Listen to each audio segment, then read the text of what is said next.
introduce my friend and colleague, Bruce Usher, who's going to take care of the remainder. Thank you, Peter. So we're going to transition a little bit more to the business side, and our first speaker is Professor Geoff Heal, my colleague at Columbia Business School. He's a Donald C. Waite Professor of Social Enterprise at Columbia. He's one of the world's leading environmental economists. At the last count, he's published 17 books. I read about that. 17, 18 books. It's hard to keep track. Extremely well published on the sector. And he's going to talk to us about what's going on in the utility sector, which is being very rapidly disrupted. So, Geoff, over to you, sir.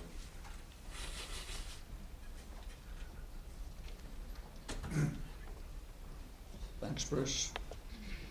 Find my slides. Other way. Oh, sorry.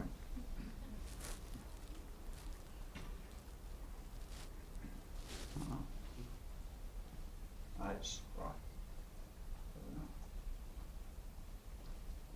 Okay, great. So, as Bruce indicated, I'm going to talk about utilities. Not perhaps the sexiest of topics. Doesn't immediately have a connection to climate change either, but what I'm going to argue is that the changes into economic policies that we're seeing because of climate change, coupled with some of the changes in generation technology, which have been put in place to mitigate climate change, are actually going to have a big impact on the utility sector. It's not totally clear what that impact is, so some of what I'm saying is fairly speculative. I'm going to start off with some rather concrete things and fairly mundane things, as you perhaps know, and get somewhat more speculative and blue sky as I go forward. So that's the basic game plan. Now, what's driving the changes in the utility sector? So obviously, primarily, concerns about climate change. That's leading us to move away from the use of fossil fuels. And generation electric power has obviously been dominated by fossil fuels historically. But if we're going to solve the climate problem, or at least mitigate the climate problem substantially, we'll have to move fully away from fossil fuels by the middle to second half of this century.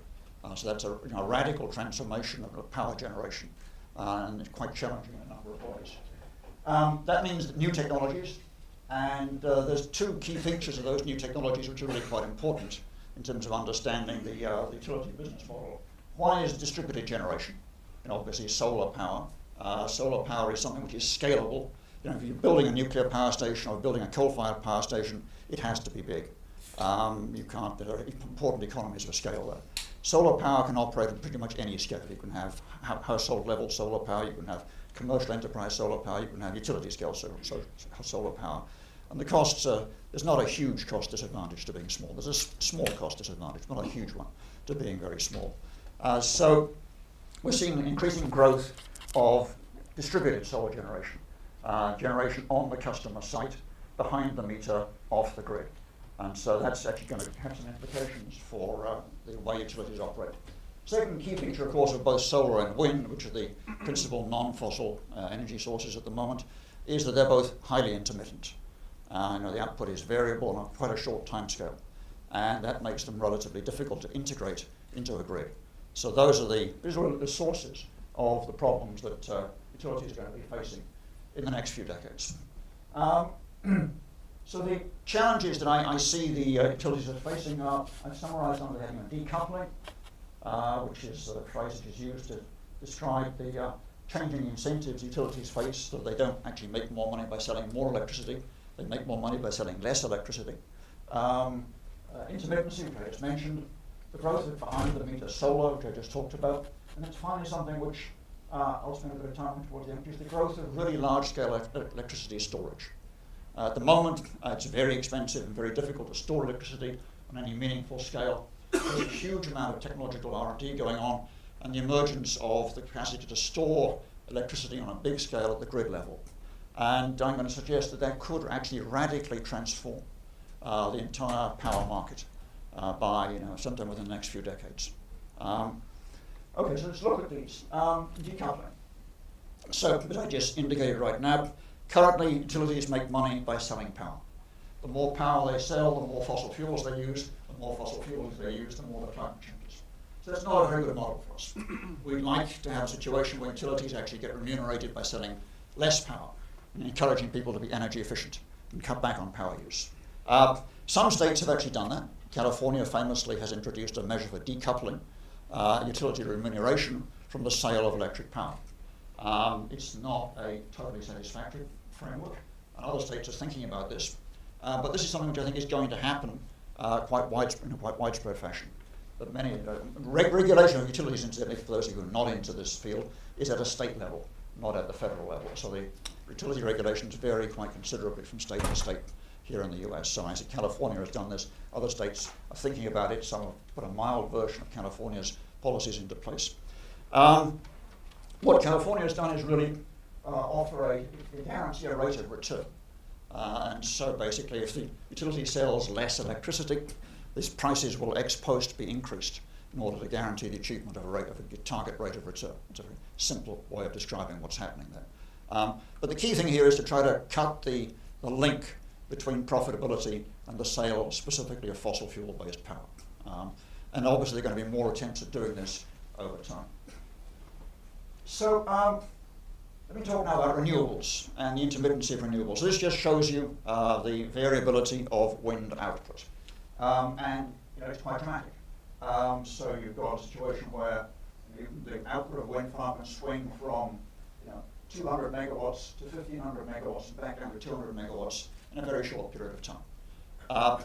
Now, demand obviously doesn't change anything like that way. So the utility is faced with the need to match supply against demand, and it has to be able to counteract these fluctuations in the availability of wind power. So it means that it has to have some way of kind of backing up the wind power. When the wind power surges upwards, it has to be able to cut something else back rapidly. When the wind power surges downwards, it has to be able to pull up some other power source very rapidly. At the moment, here in North America, that's done primarily by using single-cycle gas turbines, basically jet engines. And as you guys all know, you can ramp up a jet engine very quickly, and you can cut a jet engine off very quickly. You can't do the same thing with a nuclear power station. So we basically back up the fluctuations in wind and in solar output in the US by turning gas peakers off and on. And that hasn't proved to be a problem.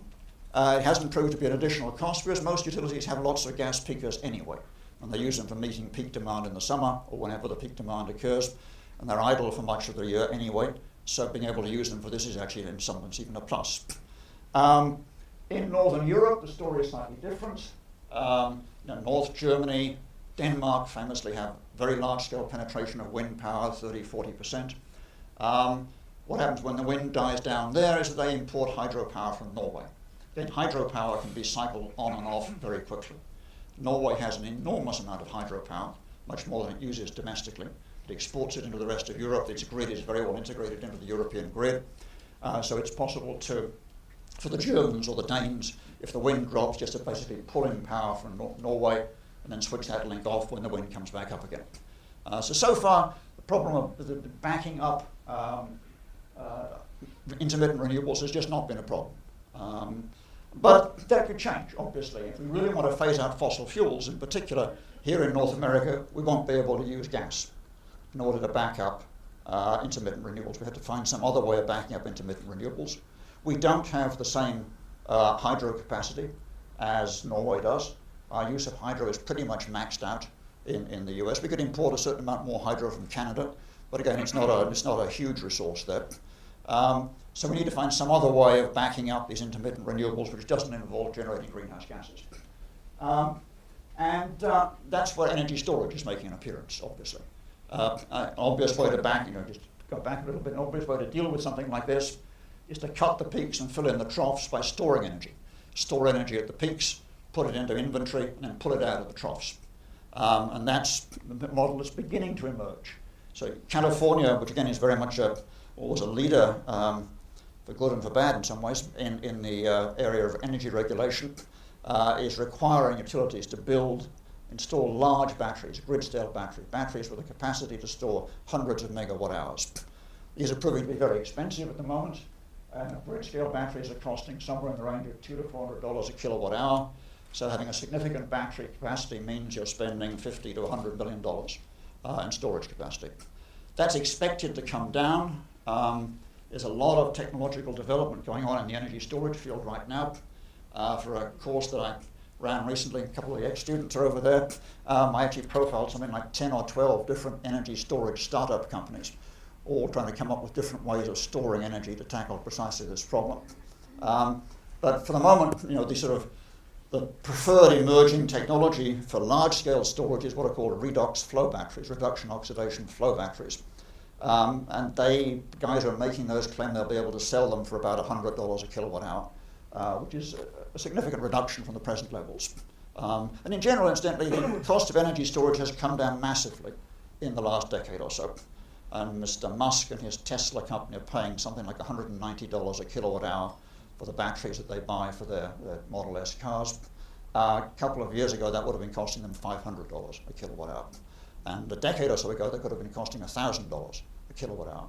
So it's been actually quite remarkable progress in bringing down the cost of energy storage. That's not been a very high-profile event because we focus more on things like the cost of solar cells. But storage has come down a lot in cost too. Anyway, getting back to the main theme, as we get more and more intermittent renewables here in North America, we'll need to make more and more use of energy storage. And I'll come back to the implications of that a little bit later on. Let me talk next about behind-the-meter solar. So a growing number of both commercial and residential users are installing their own solar. And Walmart famously is making deals with people like SunEdison to cover the roofs of their big box stores with solar power. And obviously in California in particular, the plan is to have a million homes with solar panels on their roofs within the next few years. So we're getting significant growth of distributed solar. Two things important about these. One is that most of these people want to be able to sell their excess power into the grid. Okay? So if I've got solar power on my roof and it's generating more power than I'm currently using because I'm out of the house during the day or something like that, then I'd like to be able to sell that power into the grid. How does the grid handle purchasing that power and the management of that power? Second thing is that most of these people probably want to have access to the grid, but they don't pay for it. You know, the way that we pay for the grid at the moment, and maintaining the grid instead is obviously crucial to electricity supply, and is actually quite expensive. If you look at the fine print of your Con Ed bills, if you're a Con Ed customer like me, you'll find that you're paying roughly 11 cents a kilowatt hour for the actual electricity that you get, and you're paying another 9 cents a kilowatt hour for the use of the grid. So the cost of the grid is being bundled in with the cost of your electricity, effectively. They're not separating it out. Which means if I don't buy electricity, then I don't pay for the grid.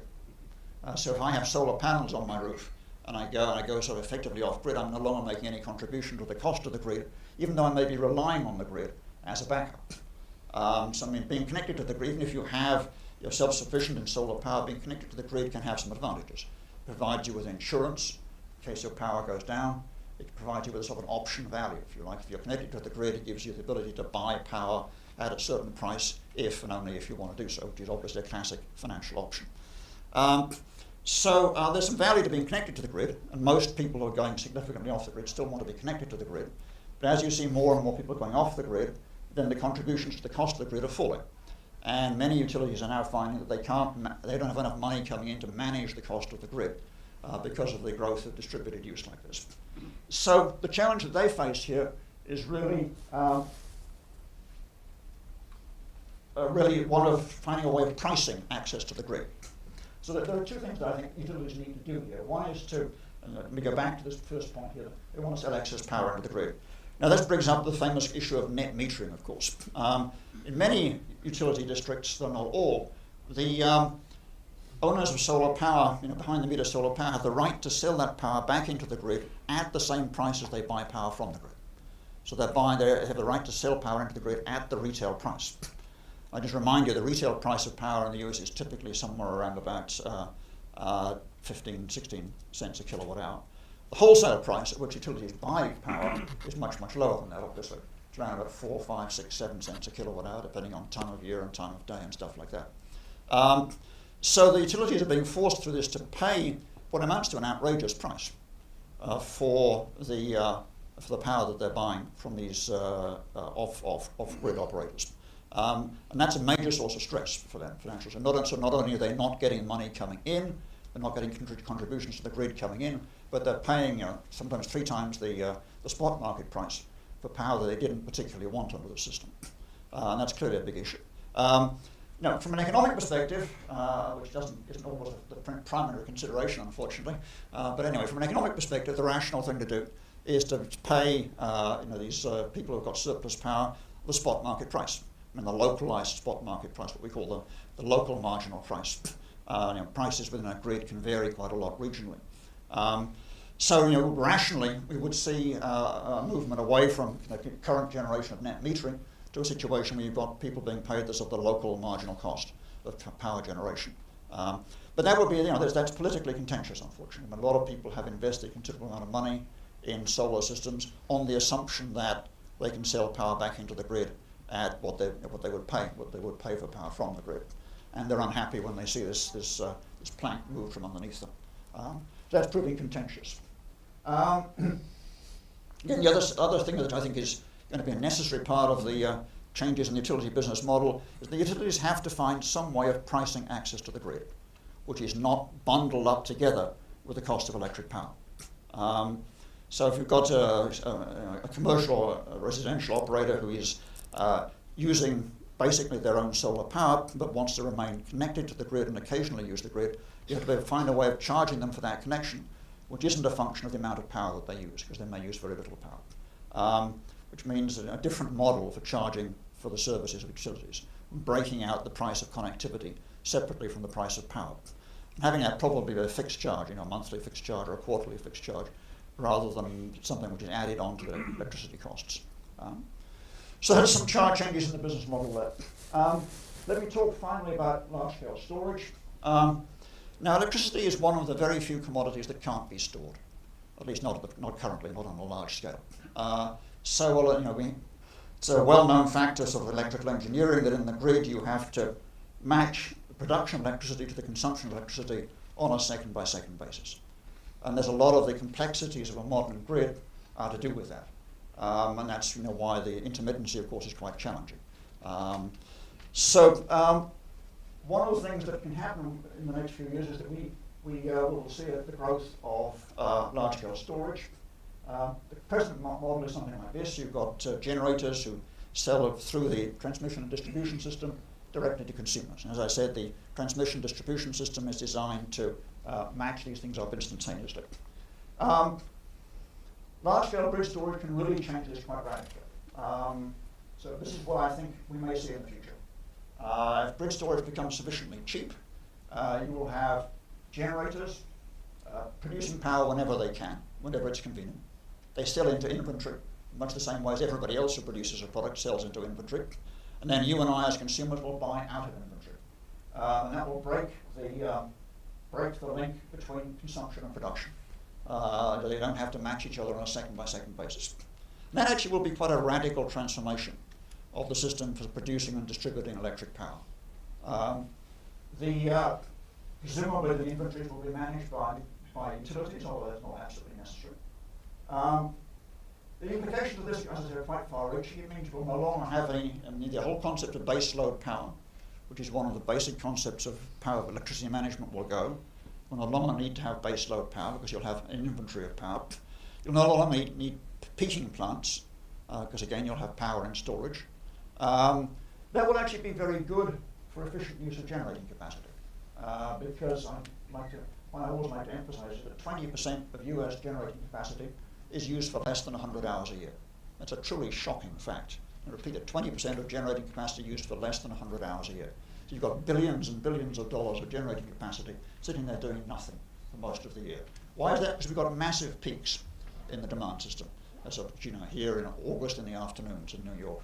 And Con Ed has hundreds of these generating plants that just operate in August and probably just operate in the afternoon too.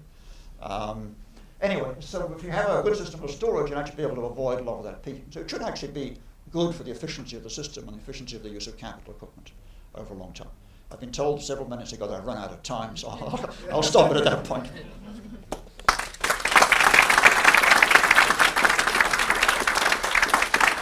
Questions for Jim? Great presentation on the energy piece.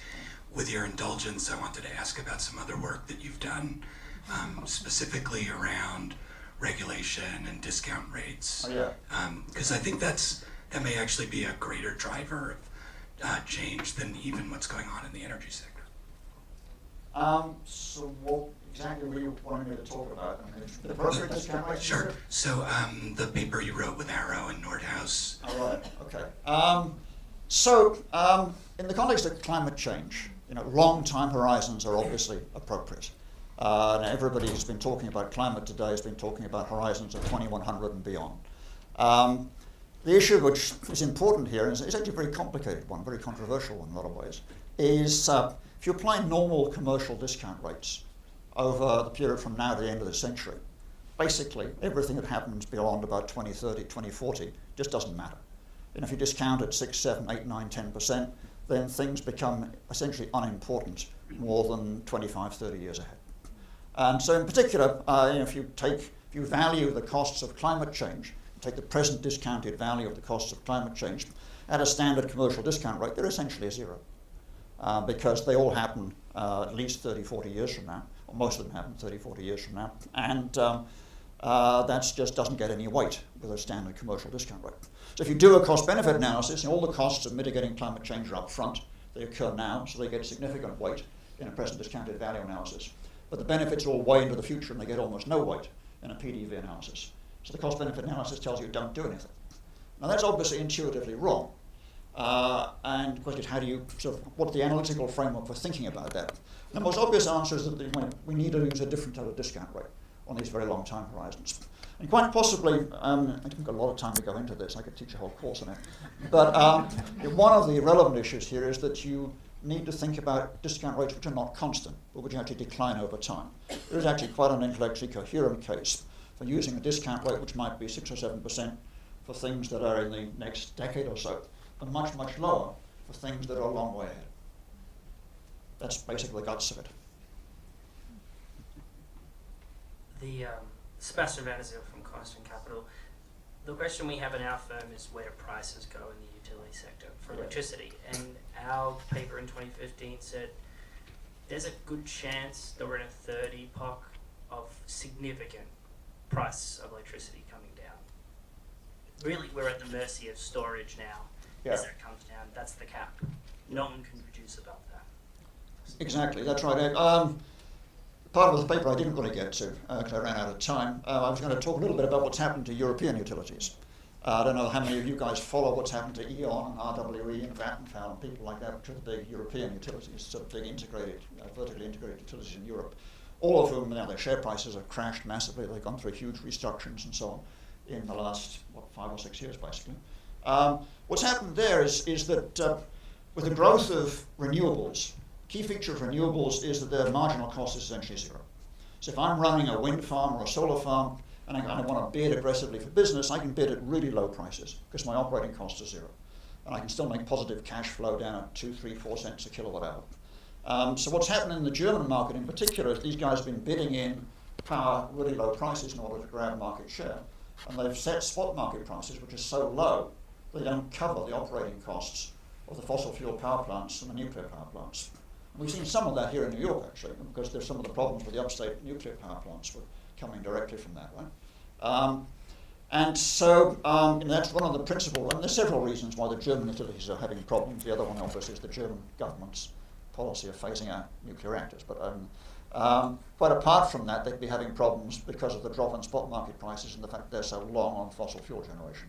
There's actually not been such a big problem here in the US because most of the utilities that operate in deregulated regions where there's a spot market divested themselves of their fossil fuel plants. And most of the utilities that still have fossil fuel plants are in the regulated areas where there isn't a spot market, and therefore you don't get this effect. But if those terms were changed, we could see the same thing happening here in the US. Yeah, I think you're right to worry about prices of power coming down. I mean, there's a natural tendency. I think it's a good thing from a societal perspective. Yeah. It's clean and it's cheap. Yeah, but it's bad for the investors in the As an investor, Absolutely, yeah, right.